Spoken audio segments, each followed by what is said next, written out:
El emperador. Vamos a continuar donde lo dejamos, a partir de la verdad imperial, para ir terminando, digamos, este capítulo largo sobre el emperador, el mayor personaje de Warhammer 40.000. Una de las medidas que adoptó el emperador y que tuvo mayor alcance, y en la que se ven reflejadas sus convicciones y puntos de vista, fue el de prohibir las religiones, imponiendo en su lugar la verdad imperial.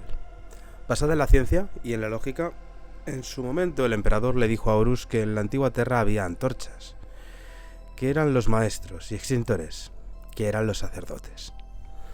La verdad imperial es una filosofía atea, creada por el emperador, basada en la racionalidad, el saber científico y el progreso, rechazando toda forma de religión y de adoración pagana y de cualquier tipo de sectarismo, digamos, negando la existencia de dioses, espíritus y demonios. La verdad imperial también promulgaba el dominio indiscutible de la raza humana sobre la galaxia por encima de cualquier otra raza xenos, a las que consideraban, pues, una amenaza directa, como es lógico. La verdad imperial fue impuesta por el emperador como la filosofía a seguir por toda civilización humana.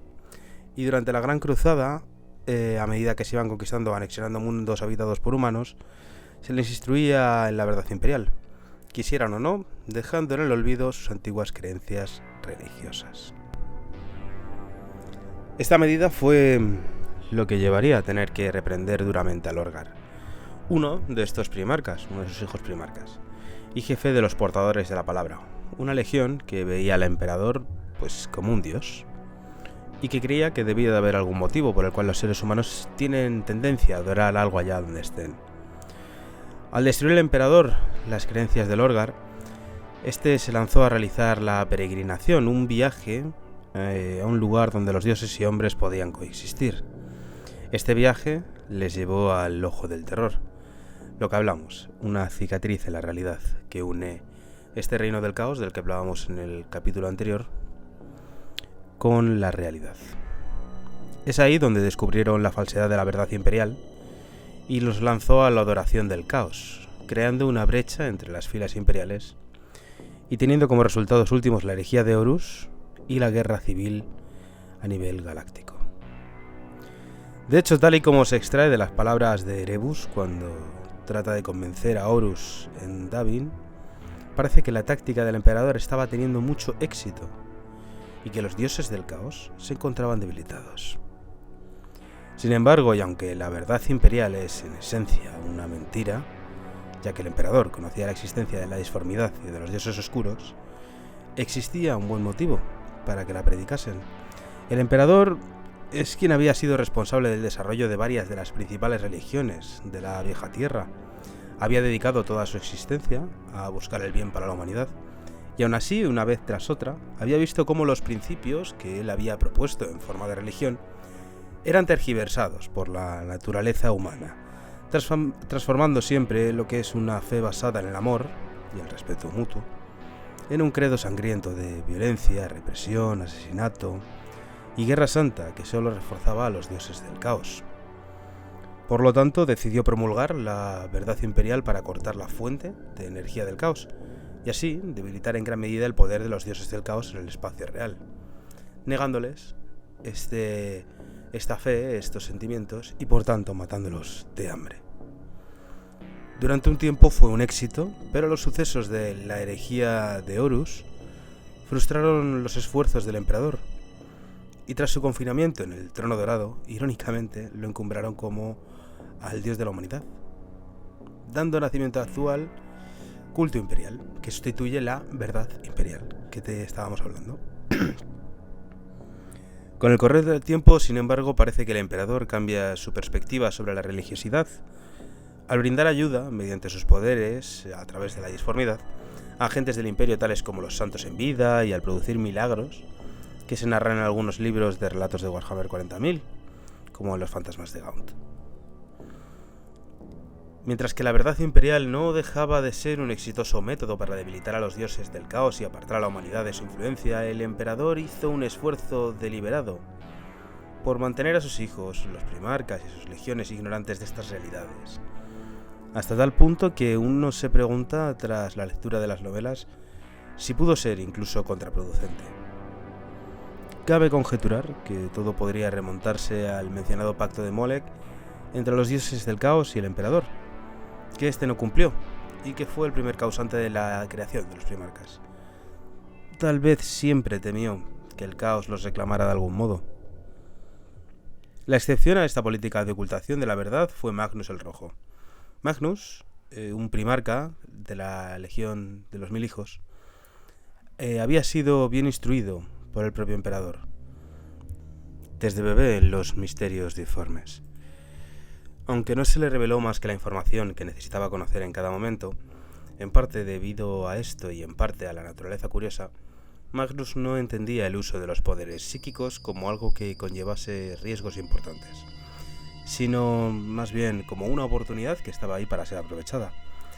Este choque entre los deseos de Magnus y los límites establecidos por el emperador tuvo su culmen en el concilio de Nicea, un episodio muy conocido del trasfondo. En él, el emperador prohibió que cualquier capítulo de Astartes hiciera uso de poder psíquico alguno más allá del estrictamente necesario. Básicamente los navegantes y los astrópatas, que unos sirven para poder navegar a través de la disformidad y otros para poder enviar y recibir mensajes a lo largo de la galaxia, prohibiendo de esta manera a los bibliotecarios, que eran, pues básicamente, marines espaciales psíquicos. Todo el credo y costumbres de los Mil Hijos, la legión de Magnus, giraba precisamente en torno al estudio de lo disforme, por lo que al poco tiempo esquivaron esta prohibición secretamente. Por otro lado, Magnus no supo de la existencia de la telaraña Eldar, este método muy rápido que podían utilizar esta raza para viajar por el espacio disforme que unía dos puntos de la realidad a través de una grieta, la disformidad, digamos, hasta que él mismo la descubrió. Y al ir a comunicárselo al emperador, este aseguró con naturalidad que ya estaba al corriente. Esta telaraña consiste en una serie de caminos, como os comentaba, tremendamente veloces a través de la disformidad, pero separados de ella, tal como si fueran autopistas valladas o túneles que cruzan una inmensa llanura poblada por toda serie de bestias. Esta red de comunicaciones instantánea, fabricada en el cenit de la civilización Eldar, recorría toda la galaxia e incluso llegaba más allá, pero con el paso de los milenios secciones enteras han quedado dañadas o incluso imposibles de transitar. Los planes del emperador, que podríamos llamar Proyecto Telaraña Humana, consistían en rehabilitar la entrada de la telaraña Eldar que se encontraba en la propia Terra, para progresivamente adaptar y convertir esta red en el medio de transporte estándar para los viajes intergalácticos de la humanidad, dejando atrás los inseguros saltos disformes y los peligros que traen con el caos. Cuando se ganó la batalla de Ulanor contra un enorme imperio orco, el emperador entendió que no quedaban más enemigos de envergadura que entorpecieran el resto del camino de la Gran Cruzada, de modo que la dejó en manos de Horus, el que os comenté como primarca, y volvió a Terra a ejecutar este mismo proyecto. Lo planeado era que fuese Magnus quien se sentase en el trono dorado, en el que está ahora el emperador, y sirviera de eje de todo este proyecto tras la Gran Cruzada. Pero nada de esto se le comunicó hasta que fue demasiado tarde. Cuando Magnus conoció de la traición de Horus, decidió vulnerar las defensas psíquicas de Terra, con tal de comunicar la noticia al emperador. Consideró que su violación del edicto de Nicea quedaría más que compensada por la importancia de las noticias que aportaba. Sin embargo, al desconocer los trabajos que se realizaban de la telaraña y su intrusión, hizo que saltara por los aires las defensas psíquicas establecidas y legiones enteras de demonios trataron de invadir Tierra en la llamada guerra dentro de la telaraña. Tal guerra obligó al emperador a permanecer anclado al trono dorado durante toda la herejía de Horus, tratando de estabilizar el portal de la telaraña mientras los custodios y las hermanas del silencio morían intentando rechazar a las hordas disformes y reparar el daño. Finalmente resultó imposible y no quedó otro remedio que sellar la entrada y mantener eternamente sentado al emperador de la humanidad en este trono dorado, para evitar que el sello se desplomase y la Tierra fuese inevitablemente convertida en un mundo demoníaco. Tanto éxito estaban teniendo inicialmente los planes del emperador, que los dioses del caos hicieron algo insólito. Aparcaron temporalmente sus eternas diferencias y prestaron una pizca más de atención al mundo material. De este modo encontraron a alguien más que dispuesto a servirles de cabeza de puente, el primarca Lorgar, que estaba convencido de la existencia de algo más allá de la verdad imperial y que había sido desairado por su anterior dios, el mismísimo emperador. De este modo Lorgar encontró unos nuevos dioses que sí querían su adoración. Con la ayuda de Erebus, puso todo su empeño en envenenar a las otras legiones astartes mediante las logias, digamos una especie de grupos sociales informales entre marines espaciales, y poner a Horus, elegido señor de la guerra tras Ulanor, en contra del emperador. Tremendamente ocupado con su proyecto de la telaraña humana en Terra y cegado por la confianza en Horus y por las maquinaciones de los traidores, el emperador no vio venir la rebelión de Horus antes de que se produjera. Sin embargo, los sucesos de Distant 3, con el levantamiento de 4 legiones y la purga de sus elementos leales, no dieron realmente al traste con los planes del emperador. La Gran Cruzada estaba casi finalizada, en realidad. La verdad imperial bien asentada, el proyecto de telaraña humana a punto de ser viable, y muy pronto no serían necesarias tantas legiones de astartes. De hecho, en el pasado el emperador ya había purgado a los guerreros trueno, y al menos una de las 2 legiones perdidas cuando dejaron de ser útiles, ya que en un principio se supone que eran 20 primarcas y 20 legiones, de las cuales 2 se perdieron para siempre, dejando un efectivo de 18 legiones y 18 más 1 primarcas.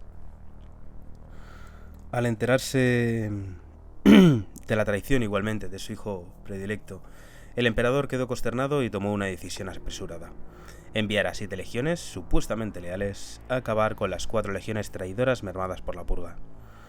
También dio órdenes de traer a Horus prisionero a tierra, donde tenía una celda especial preparada. La guerra en la telaraña estaba en pleno auge y requería toda la atención del emperador, por lo que eso bastaría para despachar el asunto.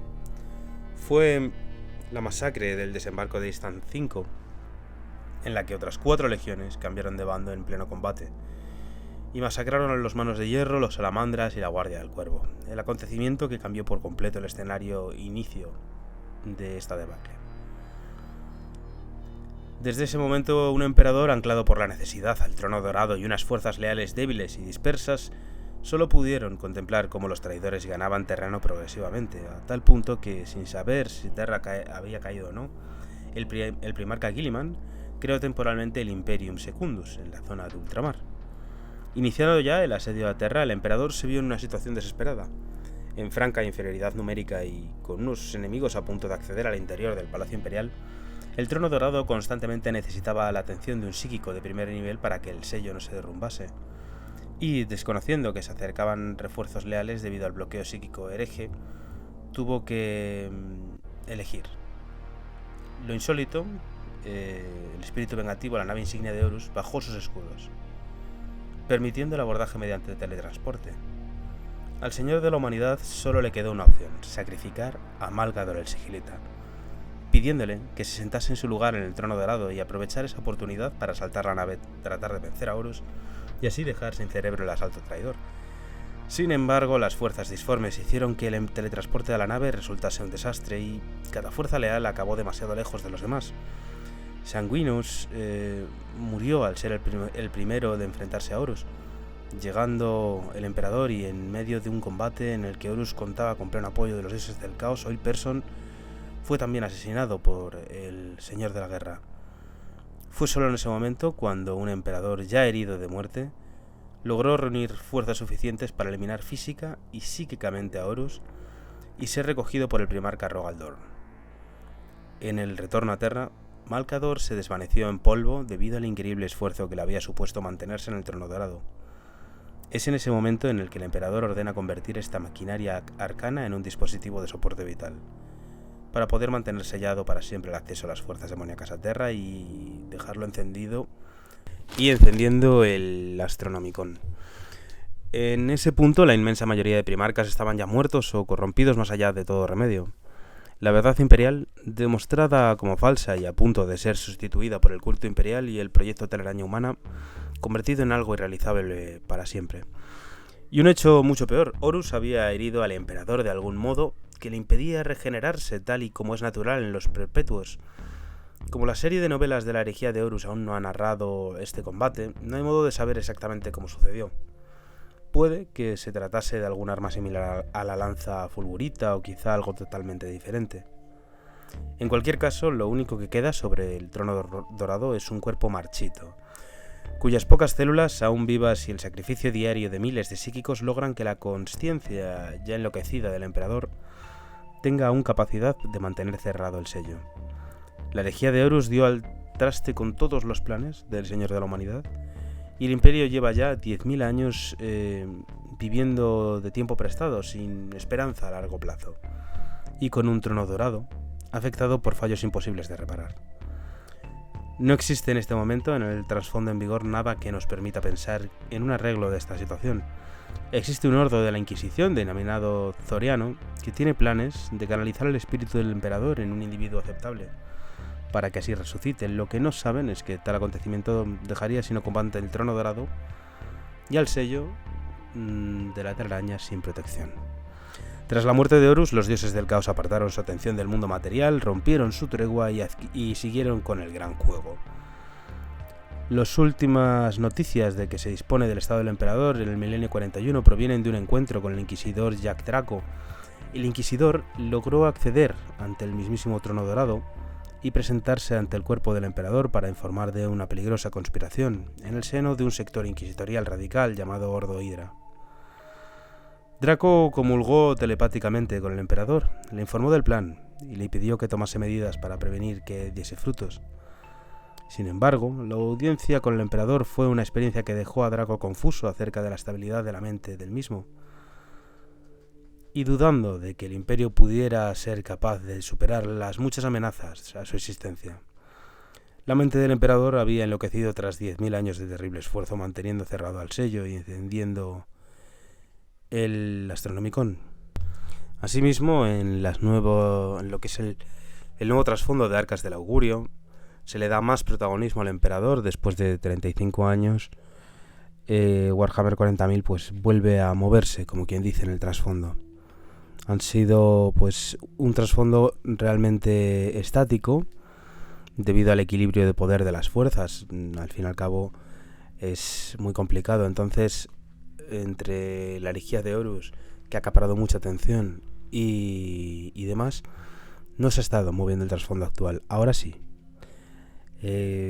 Estos libros que han salido ahora, estas nuevas historias, nos narran la forma en la que han vuelto primarcas como Gilliman o Lionel Johnson después de 10.000 años y cómo las cosas están cambiando. Es aquí que podemos también conocer que el emperador pues habla con Gilliman, le da hasta su espada e incluso humilla a Nargel, uno de los dioses del caos. Asimismo, hasta que no tengamos un poco todo ese trasfondo completo, no volveremos a tocar el tema del emperador, pero esto solamente es la punta de lanza de todo lo que viene detrás.